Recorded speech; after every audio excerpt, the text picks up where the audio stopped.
Tapi orang tua ternyata tidak sempurna. Saudara, anak-anak kalian tidak punya orang tua yang sempurna. Saya berkali-kali bilang kepada anak-anak saya, Papa ini bukan orang sempurna, walaupun saya seorang hamba Tuhan. Tapi saya bukan orang tua yang sempurna. Saya banyak kali melakukan kesalahan.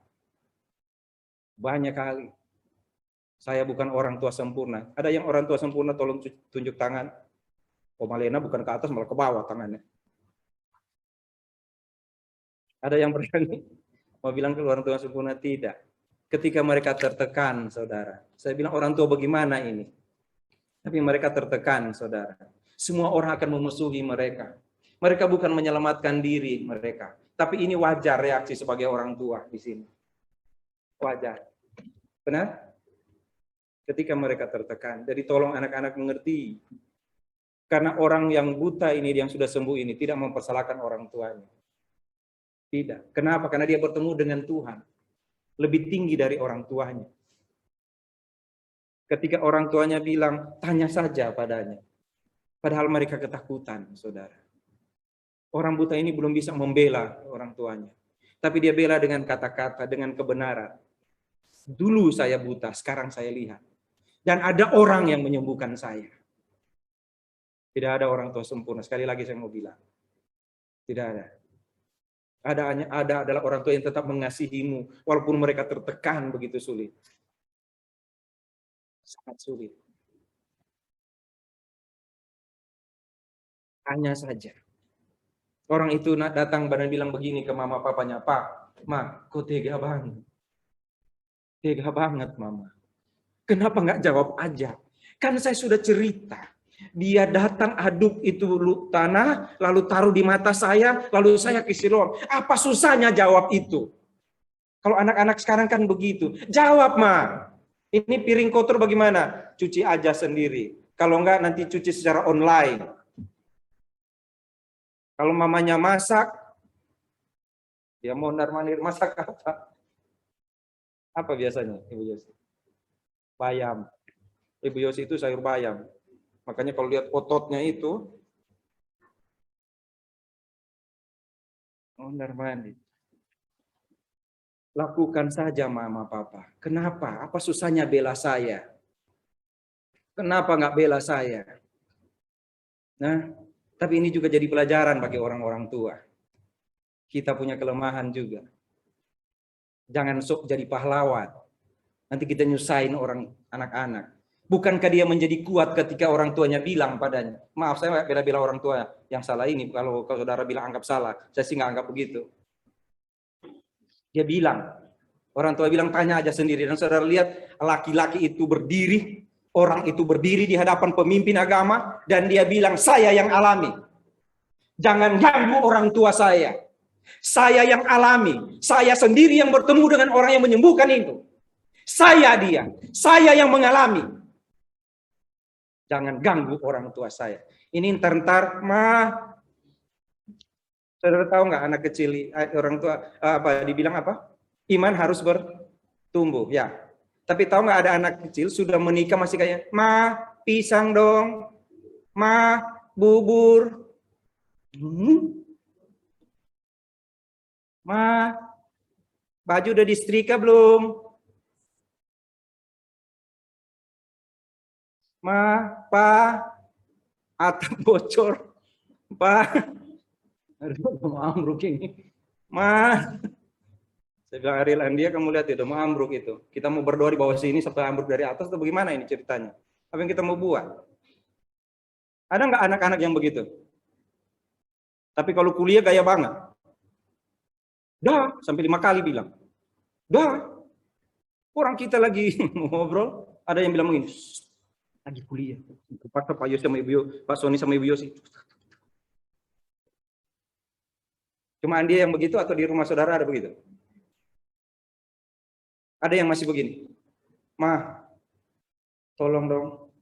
Coba apa? Cabai itu dapat di apa? Sambal. Masih ada? Udah enggak? Berarti benar orang tua ini. Tanya sendiri. Tanya sendiri. Ini ibu-ibu yang masih sayang anak ini sama cucu jadi marah-marah ke saya ini. Ini Pak Sony khotbah apa sih? Enggak Ibu, contoh di sini. Hah? Anak-anak gimana ini Pak Sony ini ngapain sih? Saya sudah susah-susah di sini datang pagi-pagi tadi jam 8 mereka datang saudara. Jam 8 mereka sudah ada di sini untuk latihan, nyanyi dan sebagainya. Lalu Pak Sony bilang, anak-anak durhaka, nggak hormati orang tua. Minggu datang mereka nggak datang ibadah ini pasti. Suka begitu soalnya. Oke. Itu orang tua. Tanyakan sendiri. Sekarang yang orang buta itu, yang sudah sembuh itu. Saudara perhatikan itu ya. Jawabannya tadi saya sudah baca satu persatu. Ketika mereka panggil, katakan kebenaran di hadapan Allah, itu ayat 24. Kami tahu dia orang berdosa. Dia bilang gak ada urusan. Mau berdosa atau enggak, yang penting saya sembuh. Sudah sembuh saya. Iya kan? Kalian kan tahu, tidak mungkin orang berdosa didengar Tuhan. Tidak mungkin. Iya kan? Tidak mungkin orang berdosa didengar Tuhan. Kalian tahu itu. Masa kalian tahu Alkitab? Kalian tahu firman Tuhan tapi kok nggak ngerti. Kalian tahu itu. Yang berikut dia bilang, telah kukatakan kepadamu tapi kamu tidak mendengar. Barangkali kamu mau menjadi muridnya, itu tadi yang saya bilang sambil mengejek. Mereka menghina dia. Kami murid Musa. Kamu bukan murid Musa. Karena kalau kamu murid Musa, kamu pasti tetap akan menjadi buta. Karena murid Musa masih buta walaupun mata melihat. Masih buta, tidak melihat kuasa Tuhan. Itu murid Musa. Masih buta sampai sekarang. Jadi kamu bukan murid Musa. Karena kamu sudah melihat. Melihat yang benar yang Tuhan beri. Lalu dia bilang di situ.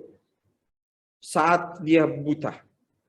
Tidak, kalau saudara perhatikan. Saat dia sembuh, baru dipersoalkan. Waktu dia buta, nggak ada yang masalahkan. Tidak ada.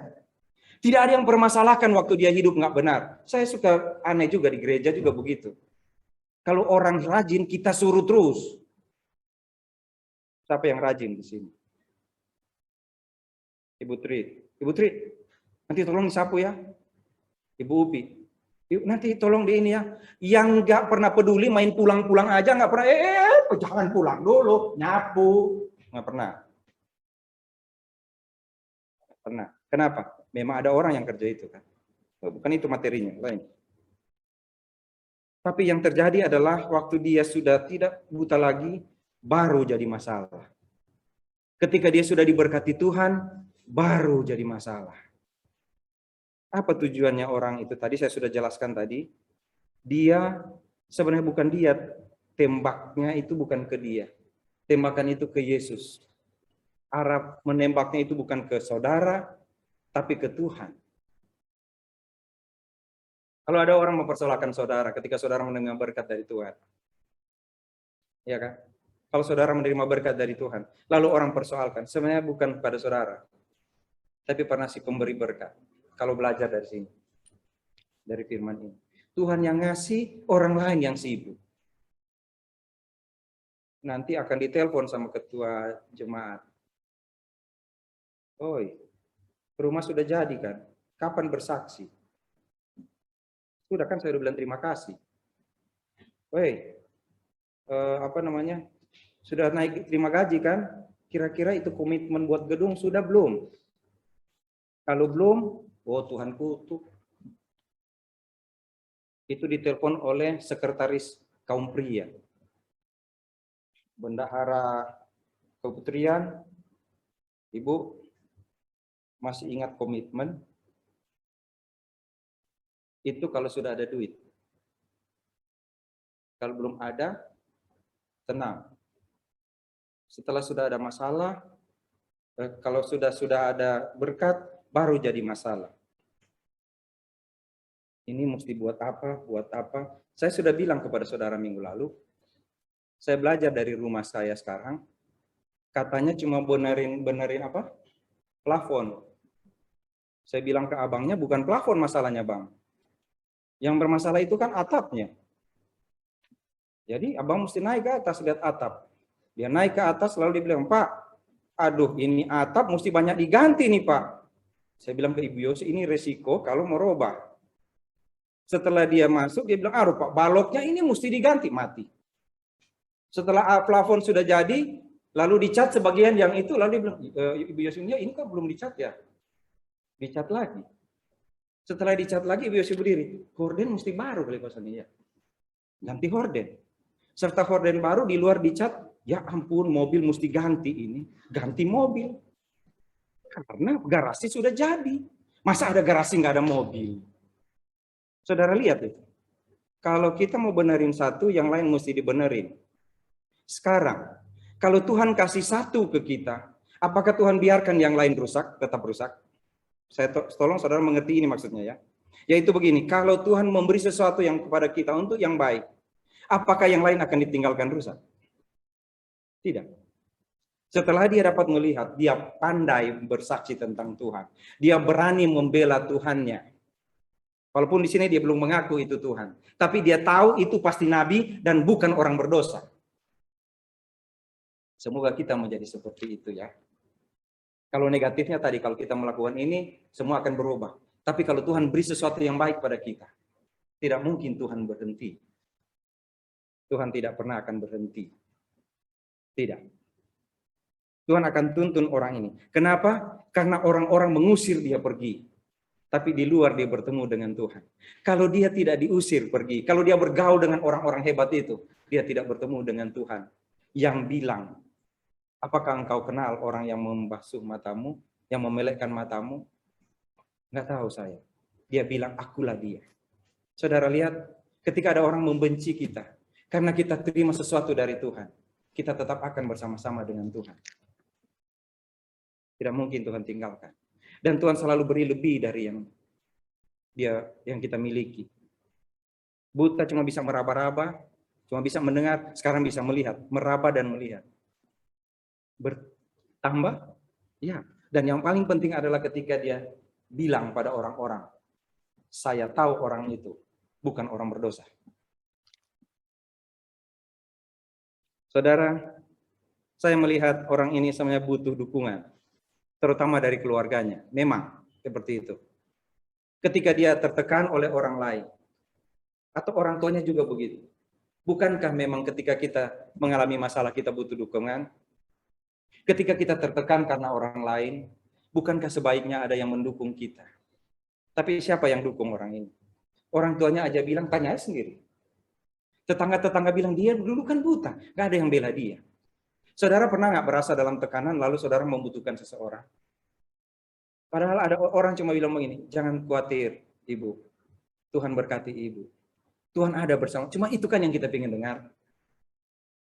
Ketika kita dalam tekanan, ketika orang-orang sepertinya memusuhi kita, atau ketika orang-orang sepertinya tidak bersama-sama dengan kita, tidak sepemikiran dengan kita, bukankah kita butuh dukungan? Pernah merasa seperti itu? Kalau bisa ya ada yang bersama-sama dengan saya. Tapi orang ini berdiri sendiri dan dia berhadapan dengan orang-orang yang membenci dia.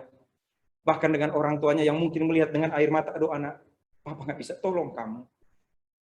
Bapak nggak bisa tolong kamu, mama nggak bisa tolong, ibu nggak bisa tolong kamu. Tapi mama dan papa tahu, ibu dan bapak tahu, kamu bisa berdiri sendiri. Bukankah bagus orang tua memberi dukungan? Tenang nak, ibu dan bapak ada bersamamu.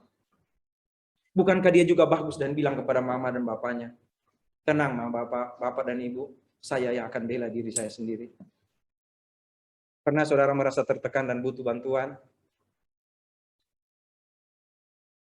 Saya berharap setiap hari saya bersama dengan saudara kalau saya mengirimkan renungan-renungan itu. Saya berharap saya berada bersama-sama dengan saudara. Walaupun saya tidak tahu apa yang sedang terjadi. Tetapi setiap orang butuh dukungan. Pernah berharap itu? Mari kita berdoa.